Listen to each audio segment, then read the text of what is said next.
C'est devenu malheureusement une habitude pour les agents de la ville de Lyon chaque lendemain de manifestation. C'est le grand nettoyage pour hier encore.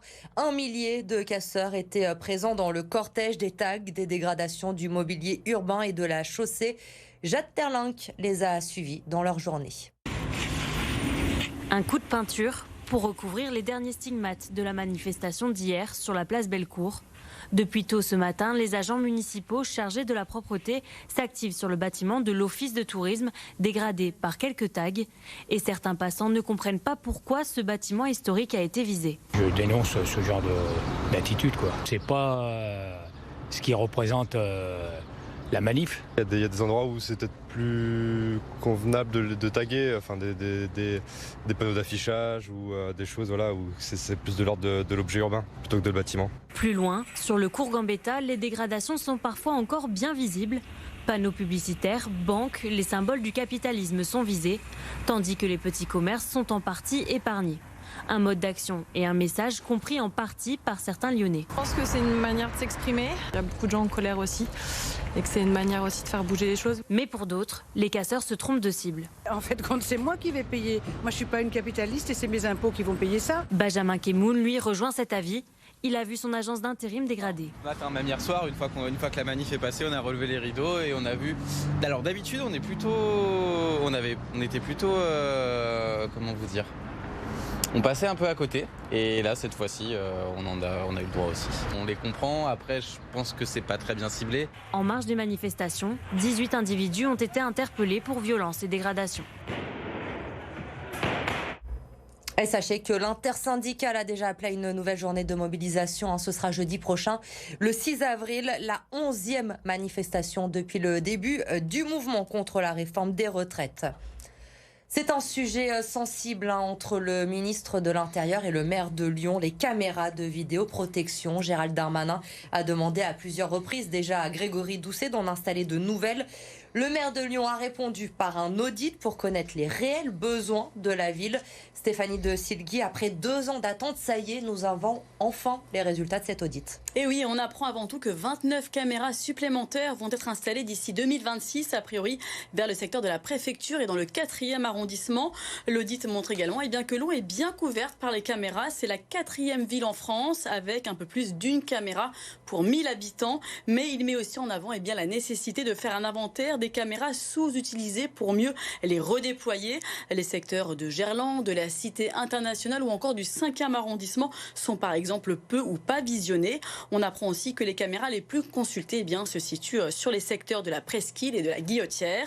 Peu important soulevé par l'audit, le besoin d'améliorer les échanges entre la ville de Lyon et la police nationale. Les rapporteurs préconisent de mettre en place de nouveaux processus pour faciliter ces échanges. Et enfin, l'audit souligne l'absence de concertation entre la ville et son collège d'éthique sur l'utilisation des caméras.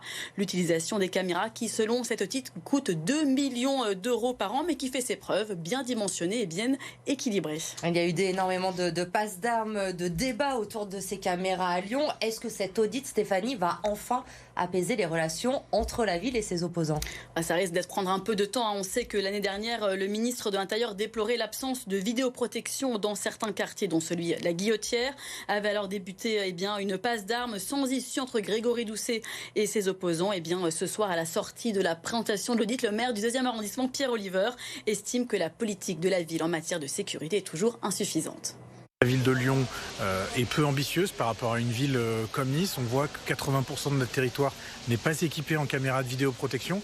Et quand on voit les chiffres de la délinquance qui augmentent de 19,5% et que de l'autre, on voit une politique qui est peu ambitieuse sur les caméras et sur les policiers, finalement on se dit qu'il y a une grosse marge de progression. Et j'espère que cet audit donnera un nouveau souffle aux écologistes pour qu'enfin ils fassent un petit peu de sécurité à Lyon. Oui, donc les prochains débats en matière de sécurité entre les écologistes et l'opposition risquent encore d'être bien animés. Merci Stéphanie pour ces précisions et cet audit. On aura l'occasion d'en reparler demain soir dans Bonsoir Lyon à partir de 17h15. Grégory Doucet, le maire de Lyon, est mon invité demain jeudi pour parler des résultats de cet audit. Des repas servis froids et en faible quantité, des produits qui ne sont pas de qualité, c'est le quotidien des élèves de Saint-Genis-Laval depuis la rentrée et le changement de prestataire. Les parents d'élèves ont lancé une pétition en ligne. Lauriane Pellao et Yélis Kirazli. De la nourriture froide, en quantité insuffisante, insipide et peu qualitative dans les cantines. C'est ce que dénoncent les parents d'élèves de 4 écoles primaires de Saint-Genis-Laval. Ils sont plus de 500 à avoir signé une pétition contre la dégradation de la cantine scolaire. Les classes qui arrivent en dernier dans le service n'ont pas assez à manger et des fois même rien du tout. Ou alors pas de plat chaud. Ce que beaucoup de parents me rapportent, c'est qu'ils sont obligés, pour que leurs enfants soient quand même attentifs en classe, de leur donner des goûters complémentaires. À l'origine de ces repas, le prestataire SHCB est mandaté depuis septembre. Très rapidement, la municipalité a constaté que le cahier des charges n'était pas respecté. C'est vrai qu'au début, il y a eu des problèmes d'approvisionnement. On l'a expliqué aussi par rapport à la guerre et tout le contexte économique. Et des changements intempestifs de mode de livraison qui a fait changer les repas. 2 audits ont été réalisés en octobre 2022 puis en février 2023. Ils attesteraient d'une nette amélioration de la qualité des repas. Les quantités, a priori, d'après ce que nous a indiqué la personne qui a réalisé l'audit, elles sont suffisantes. Et ce qu'on a constaté aussi, c'est que peut-être aussi un travail à faire un peu éducatif avec les enfants. Parce qu'aujourd'hui, par exemple, je m'y suis rendue et j'ai vu que quasiment aucun enfant ne prenait d'entrée. Et très peu du fromage. Si la mairie note une évolution positive, ce n'est pas le cas des parents et c'est ce qu'ils comptent bien faire remonter ce jeudi lors de la réunion organisée avec les élus locaux et le prestataire. Depuis 40 ans maintenant, les Amis de la rue accueillent et favorisent l'insertion des personnes en situation de grande précarité. Hier, à Villeurbanne, ils ont inauguré un nouvel espace entièrement dédié aux femmes. Il est composé d'une douche et de toilettes et ils espèrent avec ce lieu accueillir entre 25 et 30 femmes par jour. L'objectif principal de cette rénovation, c'est d'offrir cet espace dédié aux femmes, un espace sécurisé, adapté, et qui permettrait justement à plus de femmes de fréquenter cet accueil de jour. Habituellement, elles s'arrêtaient à la domiciliation, c'est-à-dire elles récupéraient leur courrier, elles repartaient. L'objectif maintenant, c'est de leur dire qu'il y a un espace qui leur est réservé et pour lequel elles pourraient avoir un usage un peu plus fréquent, avec plus de sécurité, plus de sérénité. Le gros caillou de la Croix-Rousse ne sera bientôt plus seul sur la colline. Il y a quelques semaines, un autre caillou a été découvert lors d'un chantier de voirie datant lui aussi de l'ère glaciaire. Il va bientôt prendre place dans le square Ninon-Valin. Yélis Kirazli. Un petit caillou s'était perdu. Maintenant retrouvé, ce caillou va finalement être conservé. Découvert début mars rue Clos-Savaron, la mairie de Lyon a fait le choix de ne pas le détruire. Une décision qui séduit les Croix-Roussiens. Je trouve ça sympa dans le quartier de Croix-Rousse d'avoir un gros caillou, l'ancien, et puis d'imaginer son voisin, son petit frère, son cousin. C'est une bonne chose pour le quartier, pour le patrimoine et pour l'histoire de la ville aussi, je pense. Si ça a un intérêt pour les géologues et qui considèrent que c'est important pour le patrimoine, oui. Après, personnellement, je ne considère pas ça plus que ça face à un caillou. Âgé de 140 000 ans, ce caillou vient compléter la découverte du gros caillou faite en 1891. Une nouvelle trouvaille préservée grâce à l'appui de 4 associations de la Croix-Rousse.